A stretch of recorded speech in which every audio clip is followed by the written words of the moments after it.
The Neoconservatives, an Endangered Species by Russell Kirk. Heritage Lecture Number 178, December 15, 1988. Narrated by Skeptical Waves using an AI voice clone of Russell Kirk. There stands before you, ladies and gentlemen, one of the few survivors of the original intrepid band of neoconservatives. Very early in the 1950s, some of us who declared our belief in the permanent things were so denominated by our adversaries, but we did not clasp the epithet to our bosoms as a badge of honor. Unlike the people who, a quarter of a century later, pleaded guilty as charged and gloried in their shame. To put the matter another way, the terms new conservative and neoconservative began to appear in certain journals nearly 40 years ago. They were applied to such writers as Robert Nisbet, Peter Viereck, Daniel Boorstin, Clinton Rossiter, and your servant. When commentators and critics of that remote epoch entertained sentiments kindly in some degree towards such literate obscurance, they used the term new conservative, implying that misguided though such relatively youthful reactionaries might be, still they probably meant well, and occasionally displayed glimmerings of sense. Nay, that now and again such new conservatives even made suggestions worth discussing, though perhaps per accidents. Such were the opinions of our friendlier critics. But journalists and professors who thought less well of us pinned upon us the dread label neoconservatives, knowing us for symptoms of the recrudescence of a loathsome plague called reaction, enemies of all progress, oppressors of the poor, either tools of the bloated capitalist or else toadies of feudal barons, simpletons enamored of the superstitions of the childhood of the race.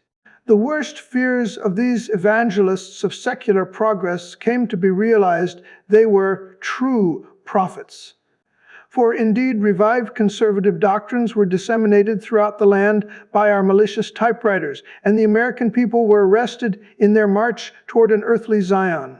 Fresh horde of dissenters. Yet we, scribbling conservatives at the beginning of the 1950s, or at least most of us, did not eagerly accept the appellation new conservative, nor yet that of neoconservative.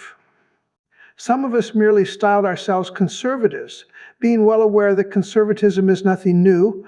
Others of our kidney preferred to bear no dog tag. Presently it came to pass, during the reign of King Lyndon the Dealer, that the media of opinion began to recognize the existence of a loose league of other persons whom we may call the new neoconservatives, so to speak.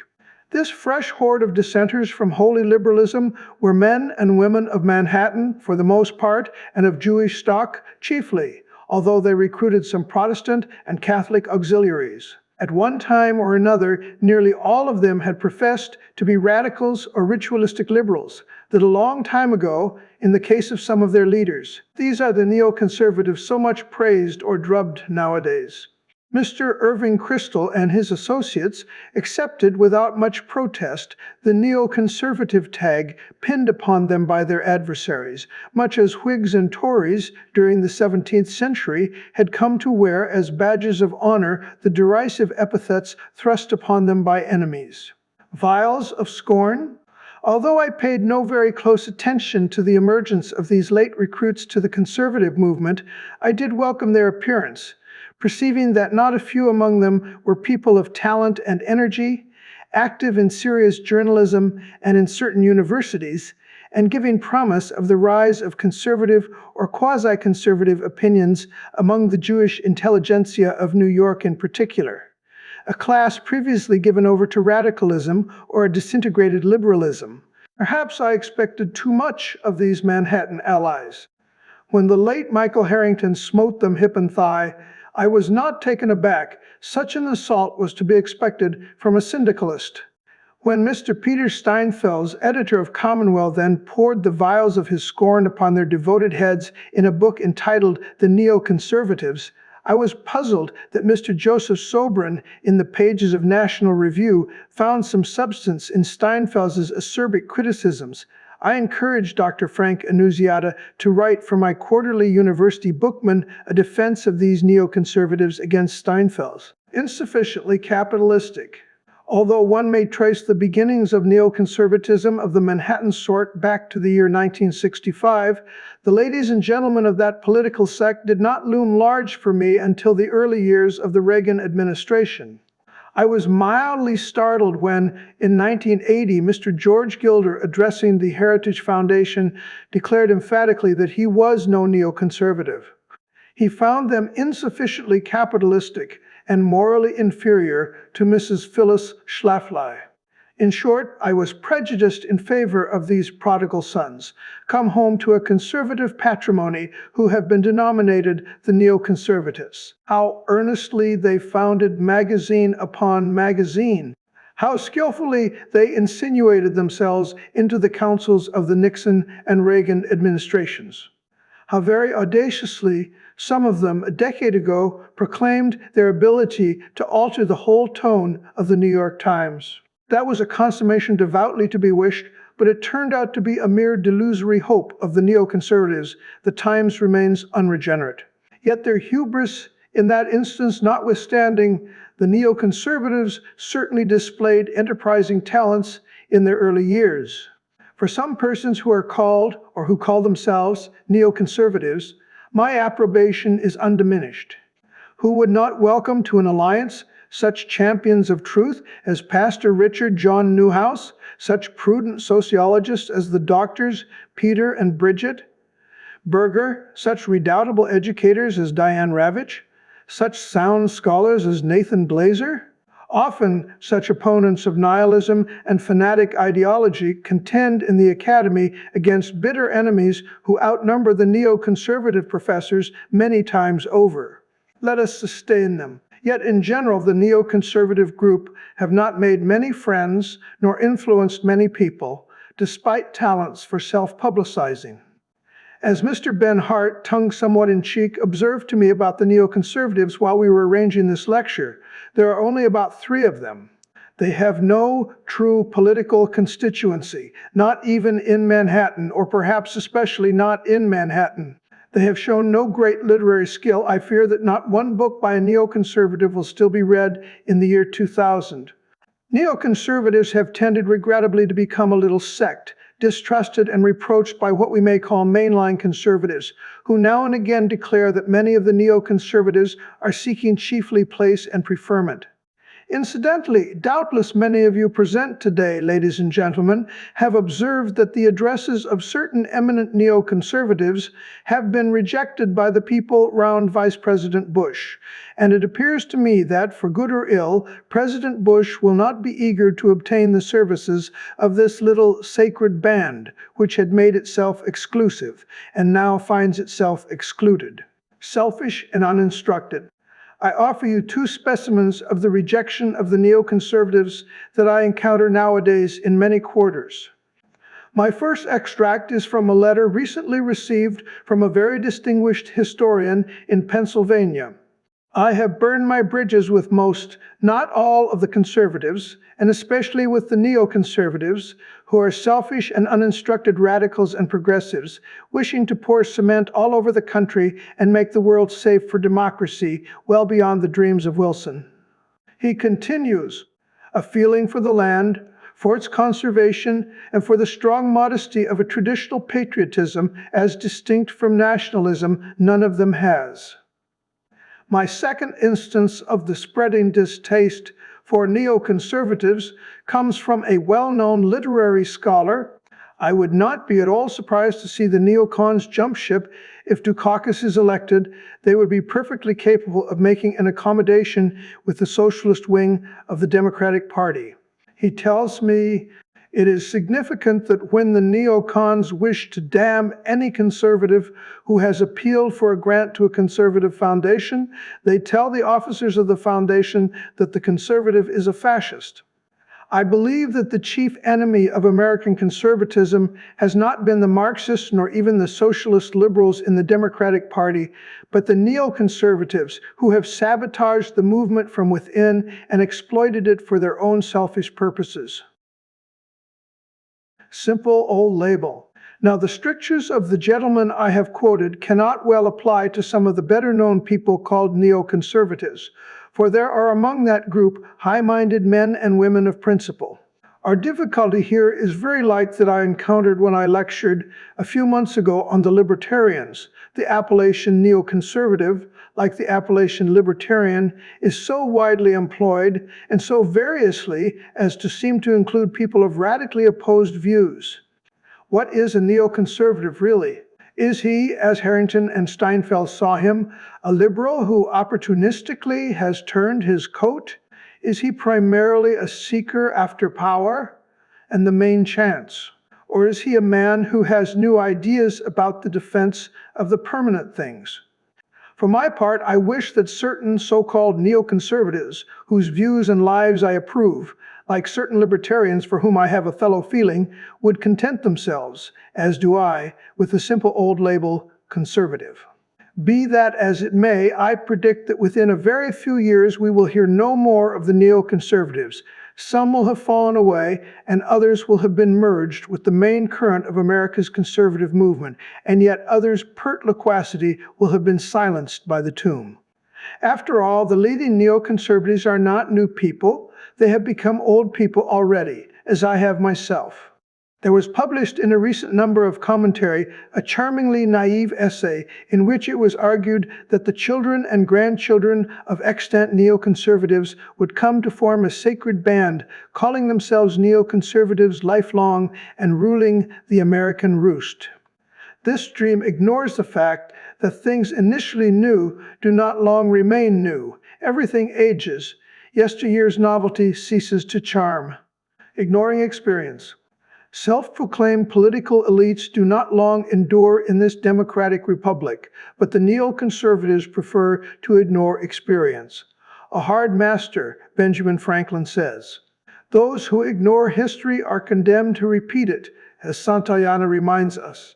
Deficient in historical understanding, as in familiarity with humane letters, most of the neoconservatives lack those long views and that apprehension of the human condition which forms a basis for successful statecraft.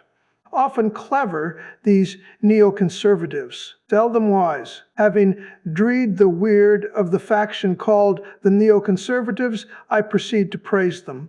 For despite the seeming harshness of the judgments I uttered a few minutes ago, I have many sympathies with the neoconservatives and admiration for some of them. Permit me then to touch upon their achievements, the art of the possible. First, in a time when riotous students and urban mobs did very much as they pleased, in an era when the academy and the learned societies were dominated by radical doctrinaires, when the blunders domestic and foreign of the Johnson administration enfeebled the nation, why at that juncture the neoconservatives came forward, proclaiming that politics is the art of the possible, and did their best in the cause of sound sense. They drubbed sentimental liberalism and scorned radical fanaticism. In that hour, they maintained stoutly the rule of law and the politics of prudence. Second, we are in debt to the neoconservatives for their founding of several intelligent, serious journals, somewhat narrow in their scope and their readership, and in their circle of contributors perhaps, but containing many valuable articles on public policy, education, and other major subjects of the day.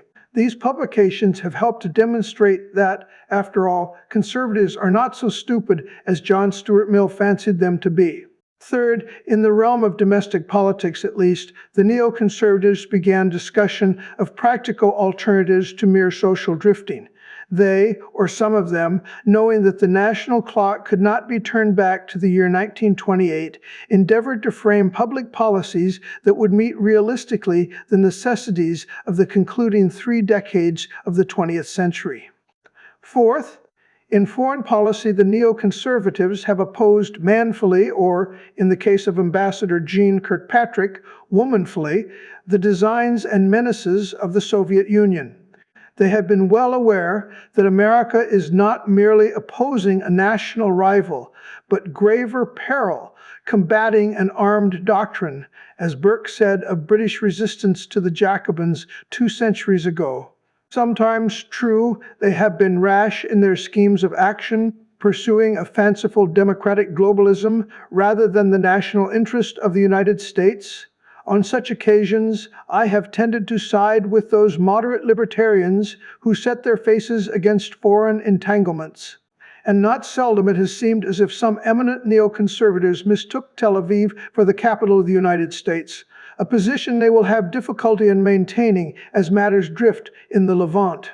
Yet by and large, I think, they have helped to redeem America's foreign policy from the confusion into which it fell during and after the wars in Southeastern Asia. In this, they have redressed the balance in the conduct of foreign affairs. In a little while, nevertheless, I shall utter some misgivings about possible long-run consequences of their understanding of America's international undertakings, a matter of judicious speculation.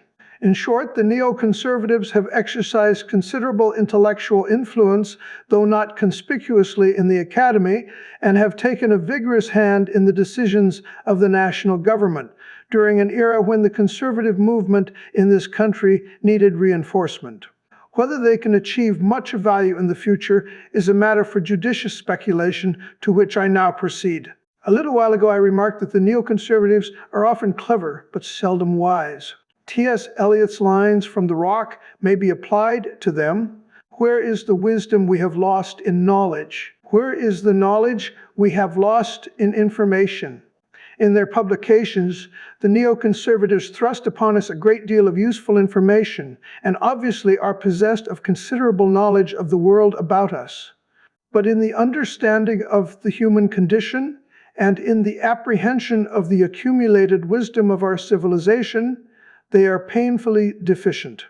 Infatuation with ideology, an instance of this lack of wisdom, is the neoconservatives' infatuation with ideology. Some of you ladies and gentlemen present here today may have heard some years ago my exchange on this very platform with Mr. Irving Kristol concerning ideology. He and various of his colleagues wished to persuade us to adopt an ideology of our own to set against Marxist and other totalist ideologies. Ideology, I venture to remind you, is political fanaticism. At best, it is the substitution of slogans for real political thought. Ideology animates, in George Orwell's phrase, the streamlined men who think in slogans and talk in bullets. Over the years, I have written a good deal about the curse of ideological infatuation, so I do not propose today to digress at any length on that grim subject. I refer you rather to the recently published collection of Dr. Gerhard Niemeyer's essays entitled Aftersight and Foresight.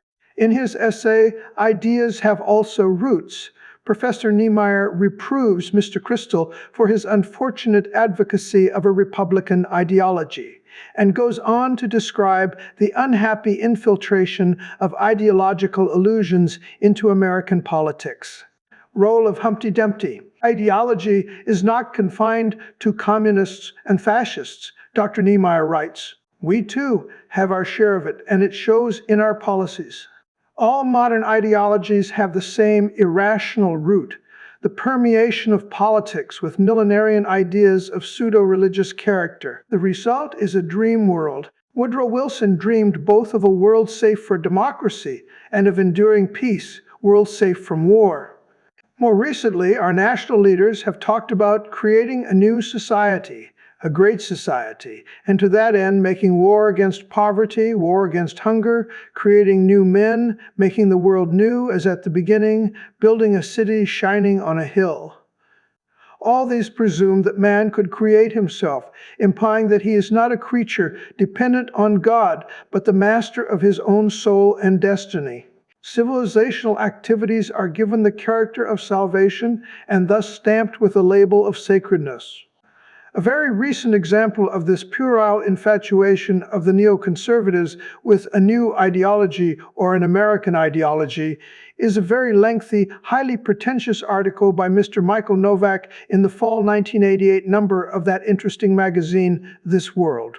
Entrenching himself behind a formidable array of footnotes, most of them citations from his own writings. Mr. Novak advocates ideology as an indispensable but secondary guide to social action.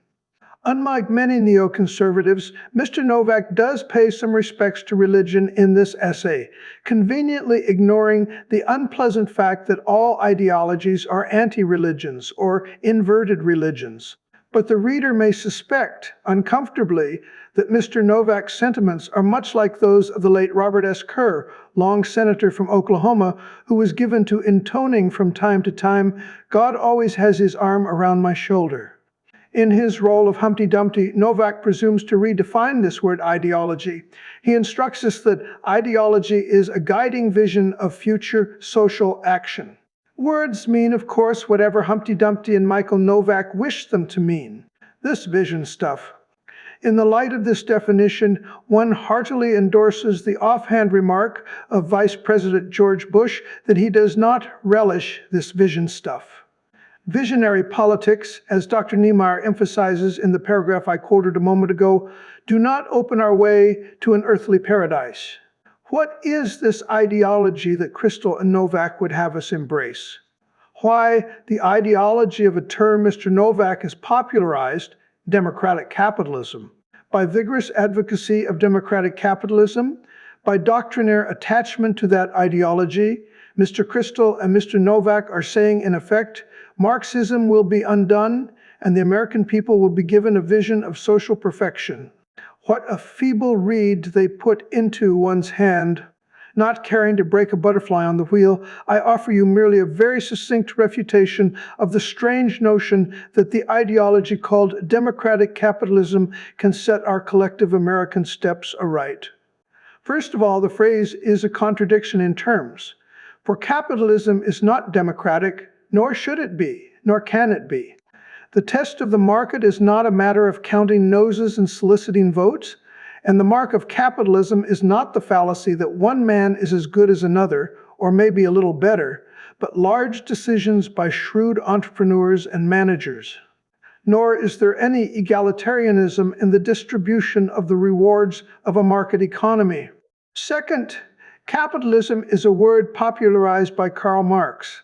It implies that the selfish accumulation and enjoyment of capital is the sole purpose of our society, soon to be overthrown by the proletariat.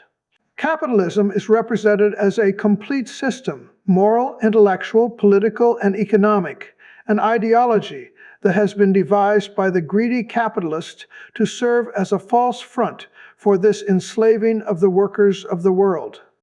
Such is the Marxist argument, and Messrs. Crystal and Novak appear to be fulfilling Marx's prophecies by cobbling up just such an ideology, the terrible simplifiers. Now, in truth, our society is not a capitalist system at all, but a complex cultural and social arrangement that comprehends religion, morals, prescriptive political institutions, literary culture, a competitive economy, private property, and much more besides. It is not a system designed to secure and advance the interests of great possessors of capital goods unjustly acquired. Do Crystal and Novak, in the role of Jacob Christoph Burckhardt's terrible simplifiers, think they will gain the affections of the peoples of the world by actually declaring Americans and their allies to be the very capitalist exploiters the Marxists have been denouncing all these years, by promulgating an ideological manifesto that offers nothing better than a utopia of democratic creature comforts. As for the democratic aspect of this neoconservative ideology, the Constitution of the United States is not for export, as Dr. Daniel Boorstin puts it.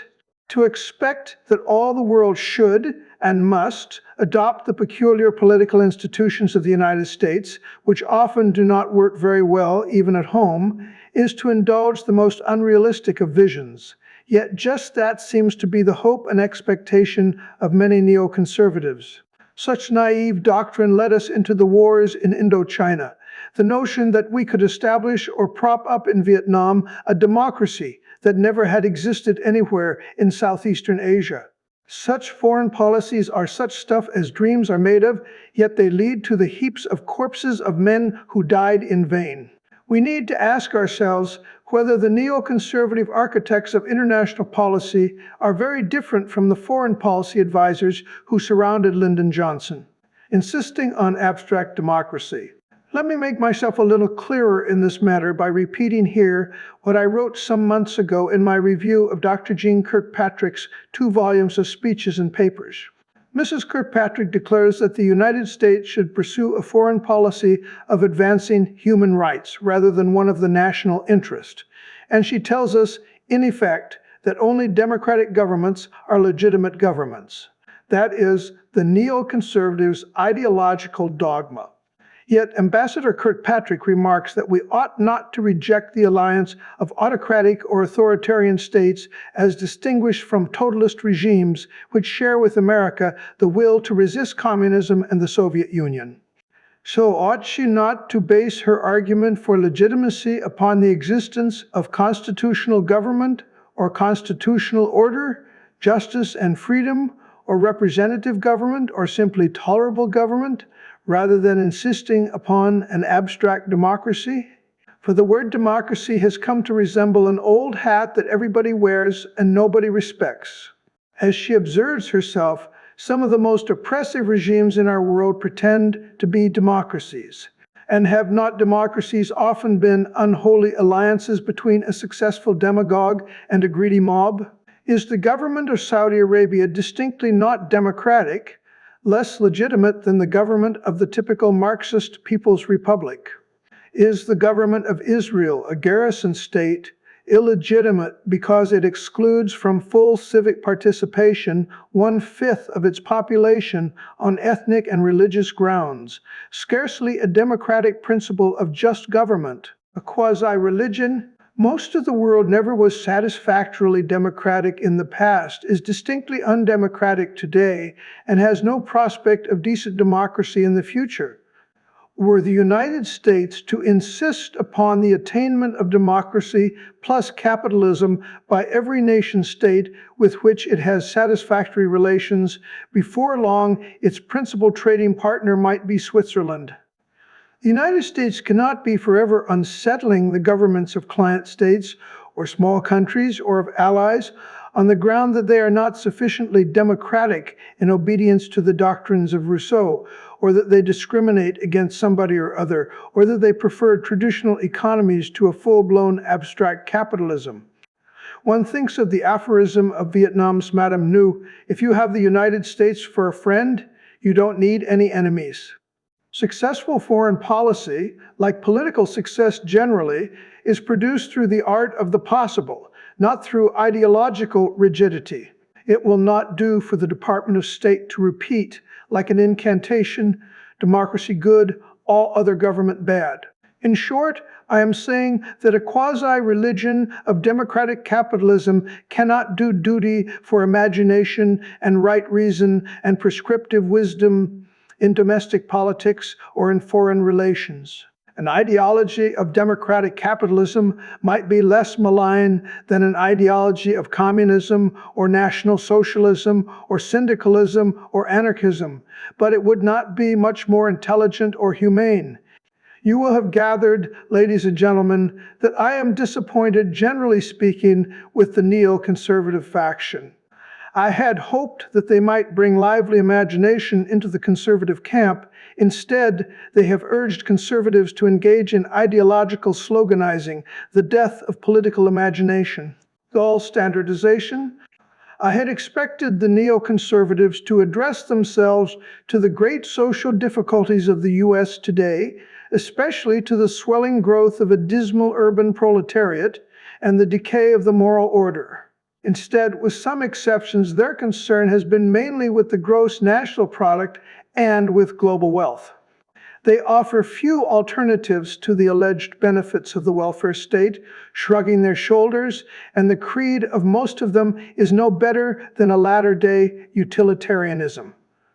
I had thought that the neoconservatives might become the champions of diversity in the world. Instead, they aspire to bring about a world of uniformity and dull standardization, Americanized, industrialized, democratized, logicalized, boring. They are cultural and economic imperialists, many of them. I had conjectured that the neoconservatives might be so many new brooms sweeping clean that they would set new standards of political rectitude and leaven healthily the lump of the stolid conservative interest. Instead, they have behaved rather as if they were the cadre of a political machine of a type all too frequently encountered in American political history, eager for place and preferment and power, skillful at intrigue, ready to exclude from office any persons who might not be counted upon as faithful to the neoconservative ideology. Often backstairs, they have seemed more eager to frustrate their allies than to confute those presumptive adversaries, the liberals and radicals. The strategy of Vaupoon or of Sir Giles Overreach, nevertheless, may prove vain in the long run, and so it is coming to pass nowadays with the neoconservatives. Clever creatures. Do I then write Ichabod upon the lot of them? Nay, not so. Among them, as I mentioned earlier, are men and women who have risen superior to the foibles and fallacies that have marred the neoconservative clique generally, and it would be a great pity for the American nation to lose the talents of such people. And whatever blunders the neoconservatives have made from time to time, all the same they have stirred up some intellectual activity among conservatives generally, not an easy thing to do. In the Wall Street Journal on August 22, 1988, Mr. Irving Kristol expressed his concern as to whether Mr. George Bush has the motivation to learn anything, and disparaged managerial skills in government. He urged the appointment to cabinet posts of superior academics, presumably of the crystal kidney. For the real political talents, Mr. Kristol wrote in a revealing passage, are quick-wittedness, articulateness, a clear sense of one's ideological agenda and the devious routes necessary for its enactment. Machiavelli, such have been the talents of the neoconservatives in Washington during the past 8 years. Clever creatures, glib, committed to an ideology, and devious at attaining their objects. The 7 cardinal virtues go unmentioned by Mr. Kristol. The virtue of prudence, according to both Plato and Burke, is the virtue most needed in the statesman. Where is the wisdom we have lost in knowledge, neoconservatives? Where is the knowledge we have lost in information, playing the comic role? Mr. Bush, not grown up in the backbiting ideological jungle of New York City, seems unlikely to accept Mr. Kristol's counsels of deviousness. For George Bush is no ideologue and no intellectual, praise be. Rather, he is, as Kristol writes, a fine gentleman of good breeding, a true patriot, an experienced, reliable, and trustworthy public servant. Later in the same article, incidentally, Mr. Kristol makes it clear enough that he is no respecter of fine gentlemen. He commends Mrs. Thatcher for having in her cabinet none of the traditional aristocratic coloration, and rejoices that the Conservative majority in the House of Commons has fewer members who have gone to Eton or Harrow, Oxford, or Cambridge. It is a reasonable presumption that Mr. Kristol and certain of his colleagues would prefer to install in the White House some person, not at all a fine gentleman, who might be deviously manipulated by neoconservative ideologues. Mr. Bush has far too much practical experience of federal office to be so managed by the first-class academic brain trusts that Mr. Kristol desires to establish in the White House. In politics, the professor always plays the comic role, Nietzsche wrote. So it is coming to pass with the neoconservatives, of whose guiding vision the Bush people are healthily skeptical. No promise for neoliberalism.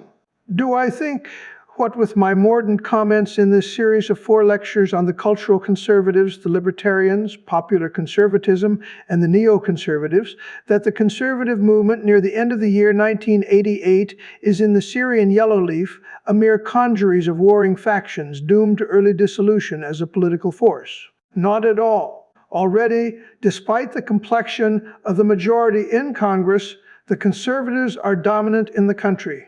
The Democratic candidates for office now find it necessary, nationally, to pretend to be conservatives. A number of Democratic aspirants to office actually have turned conservative. No longer is there talk of the promise of neoliberalism. On the contrary, during the next 4 years, we will benefit as a people, I think, from a prudent conservative administration that has gained confidence and practical abilities from the 8 years of Mr. Reagan's success. It will not be a neoconservative administration, yet neither will it be an administration from which honest neoconservatives are excluded. Able cultural conservatives and sensible libertarians and plain mainstream conservatively minded politicians will have their places in such an administration. Let us pray that the conservative movement of the 1990s will resemble Cicero's Optimates, the party of all good men. Some of us, once upon a time, had fixed lifelong in our brains by the standard exercises in typewriting manuals, Cicero's exhortation, "Now is the time for all good men to come to the aid of their party." This day I do similarly exhort you, ladies and gentlemen, yea, even the publicans, sinners, and neoconservatives in your midst.